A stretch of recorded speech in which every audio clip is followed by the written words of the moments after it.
العالمین والصلاة والسلام علی سید الانبیاء والمرسلین اما بعد فاعوذ باللہ من الشیطان الرجیم بسم اللہ الرحمن الرحیم۔ الحمدللہ آج 25ویں سپارے کی تلاوت ہوئی ہے اور علامہ کاشف جمال صاحب نے مجھ سے پہلے بہت اچھے انداز سے آیات کی تشریحات بیان کی ہیں۔ آج جیسے کہ آپ کو بتایا گیا ہوگا کہ سورہ شورا تمام ہوئی، اس کے بعد سورہ زخرف پڑھی گئی، پھر سورہ دخان اور اس کے بعد سورہ جاثیہ کی کچھ آیات ہیں۔ تو انشاءاللہ ہم درس کا آغاز آج سورہ شورا کی 7ویں اور 8ویں آیت سے کریں گے۔ اللہ تبارک و تعالی ارشاد فرماتا ہے وَكَذَلِكَ أَوْحَيْنَا إِلَيْكَ قُرْآنًا عَرَبِيًّا، اور اسی طرح اے حبیب کریم صلی اللہ علیہ وسلم ہم نے وحی فرمائی آپ کی طرف ایک ایسے قرآن کی جو عربی زبان میں ہے، لِتُنذِرَ أُمَّ الْقُرَى وَمَنْ حَوْلَهَا، تاکہ آپ ڈرائیں ام القرى کو یعنی مکے والوں کو، ومن حولها اور جو اس کے ارد گرد ہیں، وَتُنذِرَ يَوْمَ الْجَمْعِ لَا رَيْبَ فِيهِ، اور تاکہ آپ ڈرائیں اس دن سے، اس جمع کے دن سے کہ جس میں کوئی شک نہیں ہے، یعنی قیامت کے دن سے ڈرائیں۔ فریق فی الجنہ، ایک فریق جنت میں ہے، وفریق فی السعیر، اور ایک گروہ جہنم میں ہے۔ گویا کہ قرآن عظیم کے نزول کا مقصد جو اللہ نے ایک بڑا بیان فرمایا وہ یہ بھی تھا کہ نبی کریم صلی اللہ علیہ وسلم اس کے ذریعے قوم کو ڈر سنائیں، اللہ کے عذاب سے ڈرائیں، انہیں قیامت سے ڈرائیں، قیامت کے دن جمع ہونے سے ڈرائیں، اور یہ بتائیں کہ بروز قیامت دو گروہ ہوں گے واضح طور پر، ایک جنتی گروہ ہوگا اور ایک جہنمی گروہ ہوگا۔ اس کا مطلب ہوا کہ اگر کوئی قرآن عظیم کو پڑھے لیکن یہ ڈر والا مقصد حاصل نہ کر سکے، مقصود حاصل نہ کر سکے، تو وہ قرآن کے نزول کے مقاصد سے غافل ہے۔ اسی لیے ہم اپنے بہن بھائیوں سے کہتے ہیں کہ یہ تو خلاصہ قرآن ہے، چند آیات کا انتخاب کر کے ہم بیان کرتے ہیں، پورے قرآن کو آپ ترجمہ اور تفسیر کے ساتھ پڑھیں تاکہ جو قرآن کے نزول کا مقصد ہے وہ حاصل ہو جائے۔ جب ہم صرف عربی عبارت پڑھتے ہیں تو ہمیں کچھ نہیں پتہ چلتا کہ ہم کیا پڑھ رہے ہیں، اللہ تعالی ہم سے کیا فرما رہا ہے، کون سی آیت ہم سے کس چیز کا تقاضا کر رہی ہے۔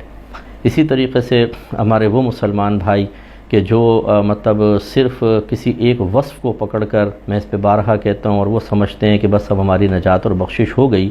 وہ تھوڑا سا غور کریں۔ آپ کے نبی تو قرآن کو لے کر آئے تاکہ قوم کو ڈر سنائیں۔ ڈر کیوں پیدا ہو؟ تاکہ انسان گناہوں سے بچے، عبادات کی طرف آئے، وحدانیت کے اقرار کرے، عقائد درست کرے، اللہ تعالیٰ کو راضی کرے۔ اور ہم کسی ایک وصف کو حاصل کرنے کے بعد ڈر اور خوف کو اپنے قلب سے نکال دیں تو پھر اس کا مطلب ہے جو نبی کے مبعوث فرمائے جانے کا بڑا مقصد تھا وہ بھی فوت ہو جائے گا۔ لہٰذا اسی لیے ہم بار بار اپنے نعت خوان حضرات سے بھی کہتے ہیں کہ اس طبقے کو بھی خوف خدا دل میں پیدا کرنا چاہیے۔ اگر آپ نے یہ خوش فہمی میں مبتلا ہو گئے ہیں کہ شاید ثنا خوانی سے ہم آخرت میں درجہ پالیں گے اور ہماری کوتاہیوں پر کوئی گرفت نہیں ہوگی، غلط ہے۔ ایسے ہی قرہ حضرات، ایسے ہی ہم علماء کو بھی چاہیے، مفتیان کرام کو۔ اس کا مطلب یہ نہیں ہے کہ علم حاصل ہو گیا تو ہم عمل سے غافل ہو جائیں اور گناہ کرنے کو اپنے لیے معمولی سمجھنے لگ جائیں، ہماری بھی گرفت ہوگی، ہمیں بھی احتساب کرنا ہے۔ ایسے ہی ہمارے وہ مسلمان بھائی بہن جو عام طبقات سے تعلق رکھتے ہیں لیکن کوئی مسجد میں چندہ دے کے مطمئن بیٹھا ہوا ہے، کوئی غریبوں کو افطار کروا کے، کوئی راشن دے کر، اب نہ نماز پڑھ رہے ہیں، نہ روزہ رکھ رہے ہیں، نہ حرام سے بچ رہے ہیں، بڑا مطمئن دل، لوگ آ کے دعائیں دے رہے ہیں، جی بہت شکریہ آپ نے افطار کروا دیا، بہت شکریہ آپ نے راشن دے دیا، اللہ تمہاری بخشش کرے، جنت میں ڈال دے، تو ہم خوش ہو رہے ہوتے ہیں کہ بس اب تو ان دعاؤں کی برکت سے میں جنتی ہو گیا۔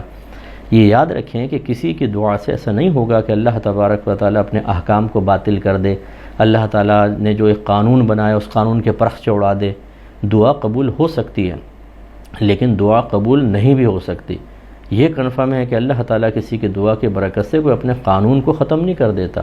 اس لیے بے خوف ہو جانا کہ میں اپنی مرضی کے کچھ افعال اختیار کر لوں جس میں میرا نفس بھی راضی ہو، مجھے مشقت بھی نہ ہو، اور اللہ تعالیٰ انعام وہ عطا فرما دے جو متقین کے لیے ہیں، جو نمازیوں کے لیے، پرہیزگاروں کے لیے، علم حاصل کرنے والوں کے لیے ہے، تو یہ مطلب غیر مناسب سوچ ہے۔ ان آیات سے ہمیں درس حاصل کرنا چاہیے۔ نیز یہ ذرا غور کریں، بروز قیامت دو گروہ ہوں گے، ایک جنتی اور ایک جہنمی گروہ۔ ہم کس میں ہونا چاہتے ہیں اس کے بارے میں سوچیے اور فیصلہ کیجئے۔ یقینی سی بات ہے مسلمان کا فیصلہ یہ ہوگا کہ میں جنتی گروہ میں ہوں تو بس پھر اعمال بھی جنتیوں والے کریں۔ دوسروں پہ جو ظلم ہم کر رہے ہیں، گالیاں بکنا، مارنا، پیٹنا، ایک دوسرے کی بے عزتی کرنا، بڑے کا ادب نہ کرنا، چھوٹے کے ساتھ سختیوں کا معاملہ کرنا، اپنے ماتحت کے ساتھ غلط قسم کے معاملات رکھنا، اپنے باس، اپنے افسر یا جو بڑے ہیں ان کے خلاف سازشیں کرنا، امانت میں خیانت کرنا، حرام کمانا، اور اسی طریقے سے زنا، شراب نوشی، بے راہ روی کی طرف جانا، یہ ہمیں ہو سکتا ہے جہنمی گروہ میں داخل کر دے۔ اور پھر اس میں دو طرح کے لوگ ہوں گے، ایک وہ جو ایمان بچا کر لے گئے لیکن اعمال گندے تھے، یہ اگر جہنم میں گئے تو ایک نہ ایک دن ضرور جنت میں آ جائیں گے، لیکن خدا نخواستہ اگر ایمان ہی برباد ہو گیا پھر جہنم سے نکلنا ممکن نہیں ہوگا۔ اس لیے مجھے بھی خوف زدہ ہونا چاہیے، اور خاص طور پہ ہمارے وہ بھائی بہن جو بڑی دیدہ دلیری کے ساتھ گناہ کر رہے ہیں اور سمجھانے والوں کے سمجھانے پر ناراض ہوتے ہیں، غصے میں آ جاتے ہیں، گالیاں بکنا شروع کر دیتے ہیں، اور مطلب چیزیں اٹھا کے پھینکتے ہیں اور کہتے ہیں دیکھی جائے گی جو کچھ ہوگا میں بھگت لوں گا۔ آپ کیا بھگتیں گے؟ یہاں آپ کے دو تھپڑ اگر کوئی چہرے پہ مار دے، آپ کا دماغ گھوم جائے تو آپ کے ہوش ٹھکانے آ جائیں، آج آپ کو جیل میں ڈال دیا جائے تو آپ کے ہاتھ پاؤں کانپنے لگیں گے۔ اگر آج آپ پولیس کے مہمان خانے کی خالی زیارت ہی کر لیں، وہاں جو مجرمین کو پیٹا جا رہا ہو اسی کو دیکھ لیں تو شاید واش روم جانے سے پہلے ہی شلوار ناپاک ہو جائے گی، اور ہم جرت مند ایسے بن جاتے ہیں کہ اللہ کے عذاب کو چیلنج دیتے ہیں۔ خصوصاً ہمارے جو باہر کے ملک میں رہنے والے بھائی بہن ہیں، بہت اچھے لوگ ہیں، میں سب کو نہیں کہتا ہوں، میں اسی طبقے کو کہتا ہوں جو باہر کا ویزا پانے کے بعد، وہاں کی نیشنلٹی پانے کے بعد یہ سمجھتے ہیں کہ ہمارا مقام اتنا بلند ہو گیا کہ اب اللہ تعالیٰ بھی ہمیں ہمارے ان مقامات پر رہائش کی وجہ سے رعایت کرے گا، اور اس پہ لازم ہے کہ ہمیں نرمی ہمارے ساتھ کی جائے۔ ان خیالات کو ذہن سے نکالیں۔ جتنی زیادہ آپ آزمائش میں، آسائشوں میں ہیں، نعمتوں میں ہیں، آپ کے لیے آخرت کی آزمائشیں اور امتحان اتنا ہی سخت ہے، یاد رکھیں۔ اس لیے اللہ سے ڈرتے رہنا چاہیے۔ پھر اللہ نے آگے سورہ شورى میں ہی 20ویں آیت ہے، اللہ تعالیٰ فرماتا ہے من کان یرید حرث الآخرہ نزد لہ فی حرثہ، جو آخرت کی کھیتی کا ارادہ کرے تو ہم اس کے لیے اس کی کھیتی میں اضافہ کر دیتے ہیں۔ یعنی جو اللہ کا قرب چاہے، نیک عمل اختیار کرے تو اللہ تعالیٰ اس کو مزید برکات سے نوازتا ہے اور شکر گزاری کی توفیق دیتا ہے، ایسی نعمت دیتا ہے کہ وہ عبادات کے لیے یکسوئی حاصل کر سکے اور اس کے جذبے کو بڑھاتا ہے۔ لیکن ومن کان یرید حرث الدنیا، اور جو دنیا کی کھیتی کا ارادہ کرے، نؤتہ منہا، تو ہم اس میں سے کچھ اس کو دے دیتے ہیں، وما لہ فی الآخرۃ من نصیب، اور نہیں ہے اس کے لیے آخرت میں کوئی حصہ۔ تو اب آپ غور کریں، اب یہاں دو گروہ ہوں گے۔ پہلا گروہ کافروں کا، کہ جو کافر ہیں، کفر اختیار کیا، اللہ تعالیٰ ان کو دنیا میں سے کچھ دے دیتا ہے۔ آج بھی آپ دیکھیں جو باہر کے ملکوں میں رہنے والے جو دیگر کافر ممالک ہیں، دنیاوی ترقی ہیں، ٹیکنالوجی میں ہم سے آگے ہیں، خوبصورتی بھی ہے ان کے پاس، صحت بھی ہے، آسائشیں ہیں، نعمت ہیں، اور چیزوں کی فراوانی ہے، یہ دنیا میں سے کچھ اللہ نے ان کو دے دیا، لیکن آخرت میں کوئی حصہ نہیں، یہ ہمیشہ ہمیشہ جہنم میں رہیں گے۔ دوسرے یہاں مومن بھی مراد ہو سکتے ہیں، یہ وہ ہوں گے کہ جو اپنے نیک اعمال سے دنیا کمانے کا ارادہ رکھتے ہوں۔ نماز اس لیے پڑھ رہے ہیں تاکہ لوگ متاثر ہو جائیں، چندہ اس لیے دے رہے ہیں تاکہ لوگ تعریف کریں اور سخی کہیں، افطار اس لیے کرا رہے ہیں کہ واہ واہ ہو جائے، سحری اس لیے کرا رہے ہیں، راشن اس لیے دے رہے ہیں، بیواؤں کی مدد اس لیے کر رہے ہیں تاکہ معروف ہو جائیں، اس لیے نیک عمل کر رہے ہیں کہ ہمیں مجالس اور محافل میں نمایاں جگہ مل جائے۔ اگر کوئی اس لیے بیان کر رہا ہے کہ لوگ متاثر ہوں اور پیسہ ملے، اس لیے نعت پڑھ رہا ہے کہ مجھے پاؤنڈ اور ڈالر ملیں، بزنس بنا لیا ہے نعت کو، اگر اس لیے کوئی قراءت کر رہا ہے کہ لوگ واہ واہ سبحان اللہ کہیں اور آخر میں پیسہ بھی ملے، اگر کوئی اس لیے اپنے آپ کو، اپنے ظاہر کو شریعت کے مطابق کر لیتا ہے تاکہ لوگ میری تعظیم کریں، عزت کریں، مجھے محافل میں بلند جگہ ملے، مجھے مختلف القابات سے نوازا جائے، تو پھر یاد رکھیں کہ یہ اس نے گویا کہ نیک اعمال سے دنیا کا ارادہ کیا ہے۔ اس کو بھی دنیا کچھ مل جائے گی، پیسہ ملے گا، پاؤنڈ ملیں گے، ڈالرز ملیں گے، محفل میں جگہ ملے گی، عزت ملے گی، نام کی شہرت ہو جائے گی، لیکن اللہ تعالیٰ فرماتا ہے آخرت میں اس کا کوئی حصہ نہیں ہے، کیونکہ ریاکار دنیا میں تباہ ہوگا۔ بعض اوقات تو دنیا میں اس کی ریاکاری ظاہر ہو جاتی ہے، ورنہ آخرت میں نہ صرف ان نیک اعمال کے ثواب سے محروم ہوگا بلکہ ذلت میں مبتلا ہوگا۔ جو آپ نے مشہور حدیث آپ کو بارہا سنائی کہ بروز قیامت ایک سخی کا، ایک شہید کا، ایک صاحب علم کا حساب ہوگا، اور اللہ تعالیٰ جب ان کو نعمتیں یاد دلا کر ان سے اس نعمتوں کے شکر کے بارے میں پوچھے گا تو سخی کہے گا میں نے بڑی سخاوت کی، شہید کہے گا میں تیرے نام پر شہید ہو گیا، اور قاری صاحب جو ہوں گے، صاحب علم ہوں گے، وہ کہیں گے میں نے قرآن پڑھا، علم سیکھا سکھایا۔ اللہ تعالیٰ فرمائے گا تم نے اس لیے نہیں کیا، تم نے اس لیے کیا تاکہ تمہیں سخی کہا جائے، تمہیں شہید کہا جائے، تجھے قاری کہا جائے، تو وہ تو کہہ لیا گیا، اس کے بعد منہ کے بل گھسیٹ کے جہنم میں پھینک دیا جائے گا۔ اس سے مطلب ہم سب کو درس حاصل کرنا چاہیے۔ آج دنیا کے لیے ہم بہت کچھ کر رہے ہوتے ہیں اور اپنے احتساب کے لیے تیار نہیں ہوتے، بلکہ اگر کوئی ہم جیسا اس کی نشاندہی کرنے لگے وہ زہر لگتا ہے، ہمیں بہت برا لگتا ہے، کیونکہ ہمیں گمان ہوتا ہے کہ اس کی باتیں لوگوں نے سن لی تو ایسا نہ ہو میرا امیج خراب ہو جائے، اور ہمیں اپنا بنا بنایا جو جھوٹا امیج ہوتا ہے بعض اوقات، کیونکہ خوفزدہ وہی ہوگا جس نے ریاکاریوں سے، اداکاریوں سے اور بڑی ٹیکنیک سے کوئی امیج بنایا ہوتا ہے، وہ خوفزدہ ہوتا ہے کہ یہ امیج چھن نہ جائے، تو پھر کیا فائدہ ہوگا۔ اس لیے میں اپنی بہنوں سے بھی گزارش کرتا ہوں کہ جب بھی کوئی نیک عمل کریں ایسا نہ ہو کہ آپ اس کو سنائیں یا دکھائیں، تباہی ہے۔ اس کے بعد اسی سورہ شورى کی 36 سے 39 تک آیت ہے، اللہ تعالیٰ فرماتا ہے کہ فَمَا أُوتِيتُم مِّن شَيْءٍ فَمَتَاعُ الْحَيَاةِ الدُّنْيَا وَمَا عِندَ اللَّهِ خَيْرٌ وَأَبْقَىٰ۔ اللہ تعالیٰ لوگوں سے مخاطب ہو کے کہتا ہے کہ اے لوگو، پس جو کچھ تمہیں دیا گیا ہے، یعنی کوئی بھی شے، جو بھی اشیاء میں سے دیا گیا، یہ دنیاوی زندگی کا ساز و سامان ہے، یعنی تو دنیا کا ساز و سامان ہے۔ دنیا کا ساز و سامان کیا ہوگا؟ جو قلیل ہوتا ہے اور عارضی ہوتا ہے، بڑا مختصر سا ملتا ہے۔ آپ دیکھیں جو ارب پتی بھی نا، دنیا کا سب سے جو مالدار آدمی اس کو آپ لے لیں، لیکن اس کے مقابلے میں پوری دنیا کا مال اکٹھا کر لیں، اس سے یقیناً زیادہ ہوگا۔ پھر دیگر پلینٹس کے اوپر جو اللہ نے وسائل رکھے ہوئے ہیں، اگر آپ ڈاکیومنٹریز دیکھتے ہوں تو اس کے پاس پوری کائنات کے مقابلے میں تو ذرہ ہے، بالکل تھوڑی سی دنیا اس کو مل گئی۔ اور اسی طریقے سے عارضی، آج مرے گا سب چھن جائے گا اس سے۔ اس کے مقابلے میں اللہ تعالیٰ ہمیں یہ فرما رہا ہے کہ اس میں مشغول ہو کے اپنے آخرت کو برباد مت کرو۔ وَمَا عِندَ اللَّهِ خَيْرٌ وَأَبْقَىٰ، اور جو اللہ کے پاس ہے وہ اس سے بہتر بھی ہے اور ہمیشہ باقی رہنے والا ہے۔ لیکن یہ کس کے لیے ہوگا؟ خوش فہمی میں مبتلا شخص کے لیے۔ خود اپنے لیے شعر بناؤ، اپنے لیے درجات کی بلندی وہاں پہ لکھ لو اور لوگوں کے سامنے بیان کر کے ثابت کرو کہ یہ آخرت کے درجات میرے لیے ہیں، یا معیار شریعت کو رکھا جائے گا، یا ہم اپنے لیے کوئی بھی ایک عمل منتخب کر لیں، غریبوں کی مدد، راشن دینا، افطار کروا دینا، مسجد بنا دینا، اس کے بعد اور کچھ بھی نہ کریں بس، اور پھر یہ تصور رکھیں کہ آخرت کی انعامات میرے لیے ہیں۔ کیا ایسا صحیح ہے، یا اللہ کا بنایا ہوا معیار ہمیں قبول کرنا چاہیے؟ یقیناً آپ میری تائید کریں گے، جو اللہ کہتا ہے اس کو ماننا چاہیے۔ تو کس کے لیے ہوگا؟ اب وہ دیکھیے، اللہ تعالیٰ فرماتا ہے یہ آخرت کا سامان کس کے لیے؟ للذین آمنوا، ان کے لیے جو ایمان لائے، وعلی ربہم یتوکلون، اور اپنے رب پر بھروسہ کرتے ہیں۔ یہ نہیں کہ اللہ سے مایوس ہو کے عاملوں کے پاس اور جادوگروں کے پاس چلے جاتے ہیں۔ اس کے بعد والذین یجتنبون کبائر الاثم، اور وہ لوگ جو گناہوں میں سے کبیرہ گناہوں سے بچتے ہیں، والفواحش، اور فحش سے بچتے ہیں، گندگی، زنا، بدفعلی، خود پہ غسل واجب کرنا، بد نگاہی، گالیاں بکنا، خراب قسم کے لوگوں سے گندی دوستیاں رکھنا، یہ سب اس میں داخل ہے۔ اور ان کی شان کیا ہے؟ وَإِذَا مَا غَضِبُوا هُمْ يَغْفِرُونَ، اور جب وہ غضبناک ہوتے ہیں تو درگزر کر دیتے ہیں، یعنی غصہ آتا ہے تو بدلہ نہیں لیتے بلکہ معاف کر دیتے ہیں۔ وَالَّذِينَ اسْتَجَابُوا لِرَبِّهِمْ، اور وہ لوگ جو اپنے رب کی اطاعت کرتے ہیں، جب اللہ تعالیٰ کو کوئی حکم آتا ہے تو سر جھکا کے فوراً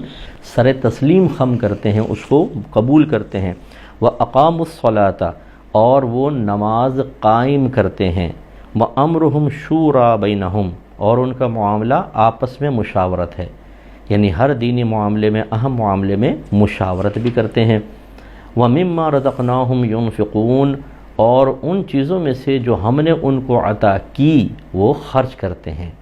یعنی حلال کما کر حلال مقام پر، جائز مقام پر خرچ کرتے ہیں۔ اب اتنے ساری چیزیں بیان کی، ہم ان سب کو چھوڑ دیں،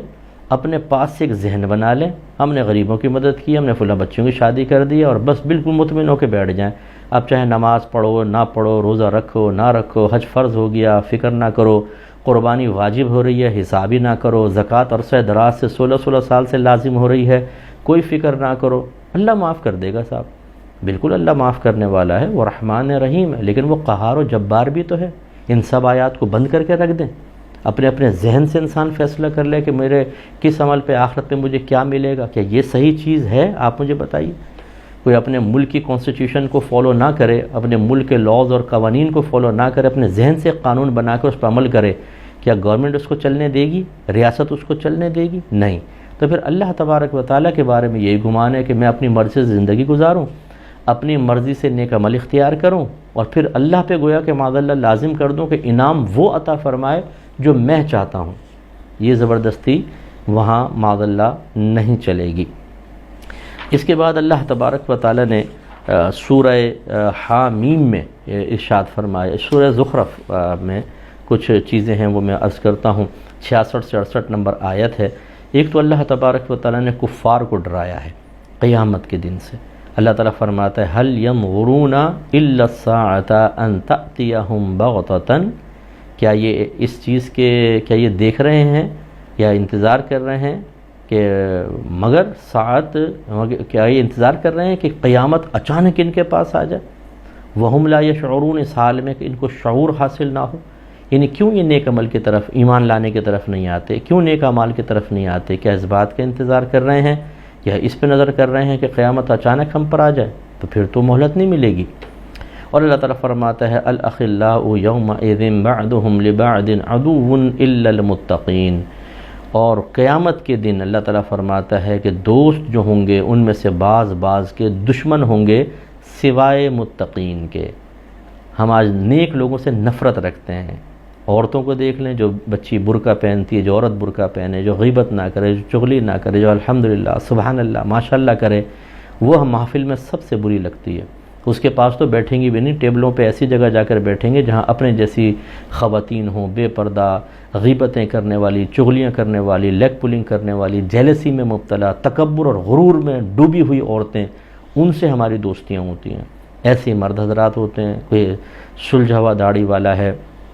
کوئی اچھا صاحب علم ہے، ان کے پاس بیٹھنا پسند نہیں کرتے۔ شادی بیاہ کی محافل میں آپ دیکھ لیں، جس ٹیبل پہ داڑھی والے بیٹھے ہوں گے یا اس طرح کے کوئی علماء بیٹھے ہوں گے، وہاں نہیں، دور جا کے ایسی جگہ جا کر بیٹھیں گے جہاں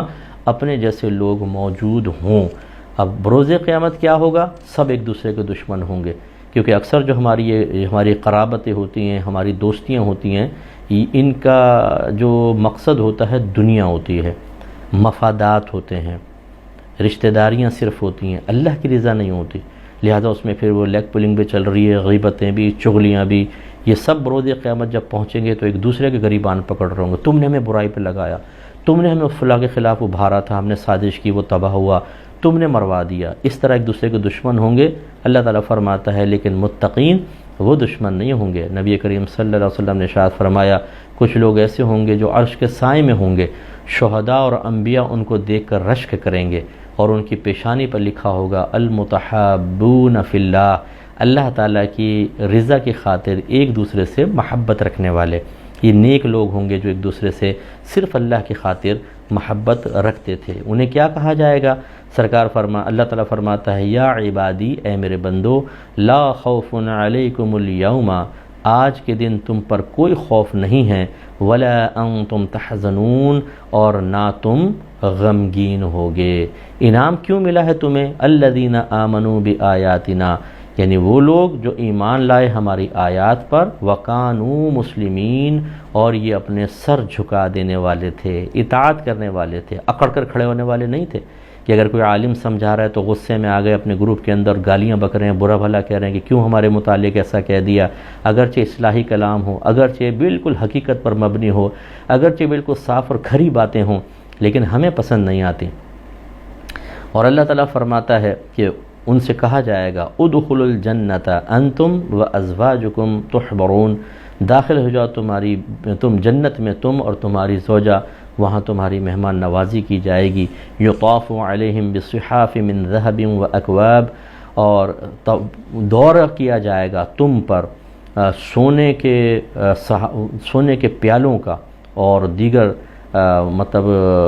برتن ہوں گے جن میں مشروبات وغیرہ ہوں گے، وفیہا ما تشتہیہ الانفس، اور اس میں ہر وہ چیز ہوگی جس کی نفوس خواہش کریں،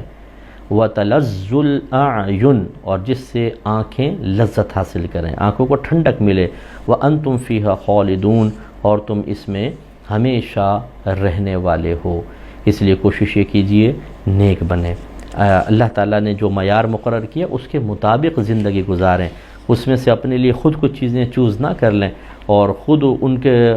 چوز کرنے کے بعد پھر یہ ذہن بنائیں کہ اب ہماری مرضی کے مطابق اللہ تعالیٰ انعام آخرت میں عطا فرمائے۔ اگر آج کے درس سے ہم یہ بات سمجھ لیں کہ اسٹینڈرڈ وہ نہیں چلے گا جو آپ نے میں نے بنایا، وہ چلے گا جو اللہ اس کے رسول والا ہے، اعمال وہ اختیار کرنے ہیں جس کو اللہ اس کے رسول زیادہ اہمیت دیں، پھر اس کے بعد اہمیت والوں کے بعد ہم دوسری طرف آ جائیں، جس کو ہم تفصیل یہ بیان کرتے ہیں فرض، واجب، سنت موقدہ، انہیں پورا کرنا لازم۔ جب آپ یہ کر لیں تو پھر نوافل کی طرف، مستحبات کی طرف، سنت غیر موقدہ وہ بھی آپ کر لیں۔ اسی طرح سب سے پہلے حرام سے، مکروہ تحریمی سے اور سنت موقدہ کے ترک سے بچنا ہے ہمت کے ساتھ، پھر اور اللہ تعالیٰ توفیق دے تو پھر نیچے پھر مستحب بھی ترک نہیں ہونا چاہیے، سنت غیر موقدہ بھی نہیں چھوٹنی چاہیے، اس طرف آ جائیں۔ اللہ تعالیٰ ہمیں عمل کی اور سمجھنے کی توفیق عطا فرمائے، آمین۔ وآخر دعوانا ان الحمدللہ رب العالمین۔ دعا کر لیتے ہیں۔ بسم اللہ الرحمن الرحیم، الحمدللہ رب العالمین، والصلاة والسلام علی سید الانبیاء والمرسلین، یا ارحم الراحمین یا ارحم الراحمین یا ارحم الراحمین۔ اے مالک مولا، ہم سب کا اس درس قرآن میں شرکت کرنا اپنی بارگاہ میں قبول و منظور فرما لے۔ اے ہمارے مالک مولا، جن بھائیوں بہنوں نے اپنا قیمتی وقت نکال کر تیری ہی عطا سے بیٹھنے کی سعادت حاصل کی، غور سے سنا، اپنا وقت نکالا، انہیں ایک ایک لمحے کا بہترین بدلہ عطا فرما، ایک ایک لمحے کے بدلے میں ان کی بخشش اور مغفرت فرما، ان کو جنت کے محلات عطا فرما، بلندی درجات عطا فرما۔ اے اللہ تعالیٰ، جو بھائی بہن یہاں تشریف فرما ہوئے، آج کے درس کی برکت سے اللہ تعالیٰ ان کی حاجات کو پورا فرما دے، ان کی پریشانیوں کو دور کر دے، ان کی طبیعتوں کو، ذہنوں کو سکون دے دے۔ جو ڈپریشن کا شکار ہیں، اللہ تعالیٰ یہ تمام دباؤ دور کر دے۔ اے اللہ تعالیٰ، جو کسی بھی رشتے کی وجہ سے پریشان ہے، بیوی شوہر سے، شوہر بیوی سے، ماں باپ بچوں سے، اولاد ماں باپ کی وجہ سے تکلیف میں ہے یا دیگر رشتہ داروں کی بنا پر، اے اللہ تعالیٰ ان تمام تکالیف کو دور کر دے، آپس میں پیار، محبت، الفت، اتحاد و اتفاق عطا فرما دے۔ اے مالک مولا، جن کے قلوب میں آپس میں ناراضگیاں ہیں، رمضان چل رہا ہے، اللہ تعالیٰ تیری طرف سے درگزر اور عفو کے تحفے تقسیم ہو رہے ہیں، اللہ تعالیٰ ہمیں بھی اس طریق پر چلنے کی توفیق عطا فرما، ہمیں بھی دوسروں کو معاف کر دینے، ان کی غلطیوں سے نظر انداز کر کے ان کے ساتھ اچھے معاملات استوار کرنے کی توفیق عطا فرما۔ اے اللہ، ناراضوں کو ملا دے، جدا جو ہو چکے ہیں، بچھڑ چکے ہیں، انہیں ایک دوسرے سے ملنے کی توفیق عطا فرما، ناراضوں کو ایک دوسرے کو معاف کرنے کی توفیق عطا فرما، جن کی اولادیں نافرمان ہیں انہیں فرما بردار بنا دے، جن کے شوہر بے راہ روی کا شکار ہیں، زوجہ پہ توجہ نہیں کرتے، اللہ تعالیٰ ان شوہروں کے قلوب کو اپنی ازواج کی طرف پھیر دے، جو بیویاں شوہروں سے بدتمیزیاں کر رہی ہیں اور خدا نخواستہ غیر شوہر کے علاوہ کسی کی طرف ان کا قلبی میلان ہے، اللہ تعالیٰ ان کے دل کو پاک و صاف کر کے صرف شوہر کے لیے اسے مخصوص کر دے، انہیں اپنے شوہروں سے عزت سے پیش آنے کی توفیق عطا فرما، جو کچھ پہلے بے ادبیاں اور بدتمیزیاں ہو چکی ہوں ایک دوسرے سے معافی مانگنے کی توفیق عطا فرما۔ اے اللہ تعالیٰ، ہمارے گھروں پر خاص رحمتیں برکت نازل فرما، ہمارے رزق میں کشادگی دے دے۔ جو بہنیں اپنی بچیوں کی بڑھتی ہوئی عمر کی وجہ سے پریشان ہیں، اچھے رشتے تلاش کرتے ہیں، ملتے نہیں، اللہ تعالیٰ ان کی بچیوں کے اچھے رشتے کروا دے، انہیں اچھے خاندانوں سے ان کی ملاقات کروا دے، دھوکے بازوں، لالچی، خائن لوگوں سے بچنے کی توفیق عطا فرما۔ اے مالک مولا، جو ہماری الفرقان اسکالرز اکیڈمی کے ساتھ ہمارے مشن میں ہمارے ساتھ شریک ہیں کہ ہمیں عالم بنانا ہے، مفتی بنانا ہے، مصلح تیار کرنے ہیں، محررین بنانے ہیں، اساتذہ تیار کرنے ہیں، اے اللہ تعالیٰ ان معاونین کی بخشش و مغفرت فرما دے، ان کے درجات کو بلند فرما، ان کی جائز حاجات کو پورا فرما دے، ان کے تمام جائز دعائیں اپنی بارگاہ میں قبول و منظور فرما لے، ان کے تمام جائز تمنائیں پوری فرما دے، انہیں ہر جائز مقصد میں عافیت کے ساتھ کامیابی عطا فرما۔ اے اللہ تعالیٰ ان کو دنیاوی اور اخروی ہر فکر پریشانی سے محفوظ فرما، جو ان کے کام اٹک جائیں، جو ان پر آزمائشیں آئیں، اللہ تعالیٰ ان آزمائشوں پر استقامت عطا فرما، صبر جمیل کی توفیق عطا فرما، ان آزمائشوں پہ پورا اتر کے تیری رضا حاصل کرنے کی توفیق عطا فرما، اور جو کام اٹک جائیں اللہ تعالیٰ غیب سے ان کے حل کے لیے امداد عطا فرما۔ اے مالک مولا ہم سب کو فکر آخرت عطا فرما۔ اے اللہ ہمیں بار بار حج بیت اللہ کی سعادتیں نصیب فرما دے۔ مالک مولا ہمیں رمضان میں عمرے کرنے کی توفیق عطا فرما، نبی کریم صلی اللہ علیہ وسلم کے روضہ انور کی باادب حاضریاں نصیب فرما دے۔ اے اللہ تعالیٰ کووڈ-19 سے ہم سب کو خاص طور پر محفوظ فرما، دنیا بھر میں جہاں کہیں ہیں کوئی بھی مسلمان، کوئی بھی انسان اس کا شکار ہے، اللہ تعالیٰ اسے اس سے نجات عطا فرما، مسلمانوں کو خاص طور پہ نجات عطا فرما، غیر مسلمین کو اللہ تعالیٰ ہدایت دینے کے ساتھ ساتھ اس سے نجات بھی عطا فرما دے۔ اے مالک مولا جس طرح ہم سب یہاں جمع ہوئے، ہم سب تیری رضا کی خاطر اس وقت تیری طرف ہی متوجہ ہیں، اللہ تعالیٰ اسی طرح ہمیں جنت الفردوس میں جمع فرما، اور اپنے حبیب کریم صلی اللہ علیہ وسلم کی خصوصی مجالس میں شرکت کرنے، اور جب تو ان مجالس سے خطاب فرمائے تو اللہ تعالیٰ ہمیں اس وقت بھی تیری طرف متوجہ ہونے کی توفیق عطا فرما۔ اے مالک مولا ہماری تمام دعائیں ہر مسلمان بھائی، ہر مسلمان بہن کے حق میں بھی قبول و منظور فرما لے۔ صلی اللہ تعالی علی خیر خلقہ و نور عرشہ سیدنا و مولانا محمد وعلی آلہ و صحبہ اجمعین برحمتک یا ارحم